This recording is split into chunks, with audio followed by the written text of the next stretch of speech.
Meditation and Spiritual Life, Swami Yatiswarananda. Wrong notions about continents in the West. The trouble in the West is that there the spiritual ideal has been lowered very much and dragged down to the plane of mere morals. Nobody bothers about direct superconscious realization.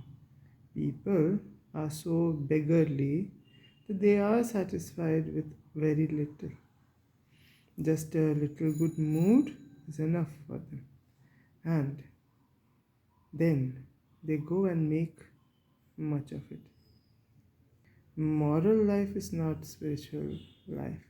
Although a really spiritual person will always act morally, as it has become habitual and natural to him, conventional morality alone is not enough for higher spiritual experience. A thorough overhauling of personality is needed. This is the gist of Christ's Sermon on the Mount.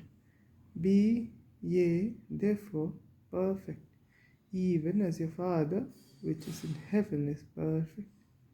The religion that Christ taught was essentially a religion for the monk. Something of the self-denial and discipline of the monastic way of life is essential for every spiritual aspirant, even if he is a householder, if he wants to gain some genuine spiritual experience. Protestantism, by discarding celibacy and monasticism, has done a great harm to the spiritual tradition in the West. Modern psychologists have done a great service to humanity by their researches into the nature of the unconscious, dreams, motivation, complexes, repression, etc. But very many of them have in effect done an equal amount of harm by propagating the theory of free expression. Though many eminent psychoanalysts have protested against the abuse of moral science, the idea that suppression of sex is harmful has rapidly gained popularity in the West. The yoga philosophy, on the contrary, believes that conscious suppression of sex with a spiritual aim is not only not harmful, but also absolutely essential. Repression may be dangerous, but not yogic suppression followed by sublimation of the sex instinct through love of God and meditation. At first, this may lead to tension and conflicts, but then, is there any higher venture which does not cause some tension or struggle?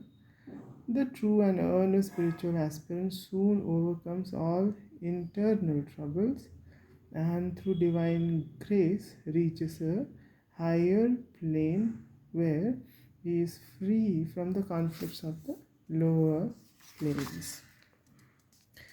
Nowadays, there is an attempt in the West to popularize Vedanta without stressing purity of mind.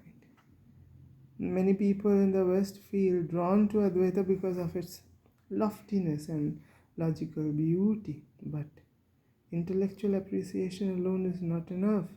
Many people think that Advaita does not need the practice of brahmacharya and other virtues. This is not true.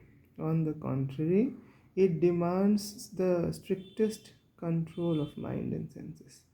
A Jivan Mukta or a liberated man may not pay much attention to social conventions, but never does he nor can he violate the fundamental virtues like chastity. These have become his second nature. In the Vedanta Sara, we find a passage that says, if a man who has known the truth of oneness acts according to his whims, where is the difference between a knower of truth and a dog as regards eating impure stuff?